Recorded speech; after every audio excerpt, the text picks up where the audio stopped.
ഇന്നലെ ഞാൻ ചെയ്ത ഉണ്ണിയപ്പത്തിൻ്റെ റെസിപ്പി ഇതാണേ.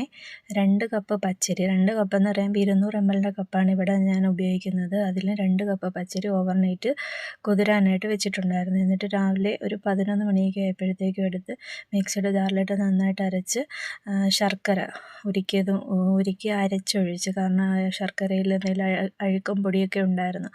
അതുകൊണ്ട് പിന്നെ കുറച്ച് ഉപ്പും കൂടെ ചേർത്ത് മാറ്റി വെച്ച്, എന്നിട്ട് കുറച്ച് മൈദ എടുത്തിട്ടപ്പോഴത്തേക്ക് അതിനകത്തോട്ട് കട്ടിയായിപ്പോയി. കാരണം മാവ് ഇത്തിരി ലൂസായിരുന്നു, അതൊന്ന് ടൈറ്റ് ആവാൻ വേണ്ടി.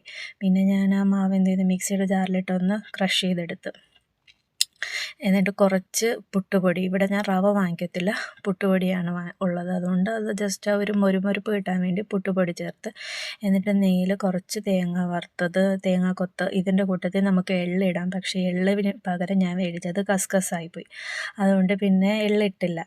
പിന്നീട് ഇതിൻ്റെ കൂട്ടത്തിൽ ഞാൻ കുറച്ച് പഞ്ചസാരയും 2 സ്പൂൺ പഞ്ചസാരയും 2 ഏലക്കയും കൂടെ ചേർത്ത് പൊടിച്ച് ചേർത്തിട്ടുണ്ടായിരുന്നു കേട്ടോ. അത് വീഡിയോ എടുക്കാനായിട്ട് വിട്ടുപോയത്. ഇതാണ് എൻ്റെ ഉണ്ണിയപ്പച്ചട്ടി, കുഞ്ഞു ഉണ്ണിയപ്പച്ചട്ടി കേട്ടോ. 7 ഉണ്ണിയപ്പമാണ് ഒരു സെറ്റിൽ ചുട്ടെടുക്കാൻ പറ്റുന്നത്. എന്നിട്ട് നമുക്ക് ചുട്ടെടുക്കാം. ഒരു 2 മണിക്കൂർ ഞാൻ മാറ്റി വെച്ചിട്ടുണ്ടായിരുന്നു മാവ്.